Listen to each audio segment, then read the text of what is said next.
মাছ কাই খাই লোক আর পুকুরে জাল দিবা দিল বাবার থেকে মাথা বড় মনে হয় বিশাল আরে ও বাপ, আরে মাছটা ছাড় বাবু, তো বাবাকে ডাক। ও কালকে রোজা মাছ না, ওই জন্য মনে হয় আমার মা মাছ। ও ভাই আই তোর তোর হিসাব বাবাকে ডাক ডাক ডাক ডাক ও বাবা ডাক ডাক ডাক। আরে কাই কে মিনির পয়সা আনতে আসছে, আইছো আমাকে বিলনু ডাকি দিয়েছে, তুমি আইছো তো একটু। আরে কি পয়সা পাবে? হ্যাঁ, পয়সা দেওয়া হবে। আমি যাবো তো বিয়ে বাড়িতে।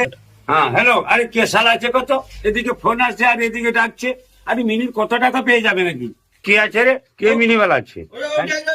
ওইটা মিনিওয়ালা আসছে, কি ব্যাপারটা? কি টাকা পাবি তুই? আরে মিনিট টাকা, কত টাকা পাবো নাকি? আরে মিনিট টাকা 3 ফসলে তুমি টাকা সকালে দেওয়া হবে, তারপর উঠলে দেওয়া হবে। হিসাব করছো, তুমি হিসাব করছো, তুমি তাহলে হিসাব করে কোথাও হবে? দেখো, তুমি কাল থেকে রোজা মা, আমি রোজা রেখে বেশি কথা কইতে পারবো না। কাল থেকে আমি বাড়ি ভরি, আর জল আমি না উঠি বই, তাহলে শুকিয়ে যাও তোমার জমিটা। তাহলে মিনি ব্যবসা আমি বন্ধ করে দিব। আমি একটা কথা বলছি, মানে রোজা মাস তো ওটা কি তোমার ওই কি তরমুজ গাড়ি ঢুকবে নাকি? আর কেউ রোজা রাখি না, মানে এই ব্যাপারটা বুঝিনি কত টাকা পাবো কাল থেকে।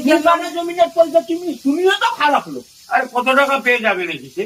আবার দিয়ে দাও তাহলে, পারলে আসল টাকাটা দিতে পারো। আরে 475 টাকা পাবে। দেওয়া হবে। ছোট দিয়ে দাও, আমি পারলে। আরে দেওয়া হবে, কালকে দেওয়া হবে। যাও এখন বাড়ি যাও।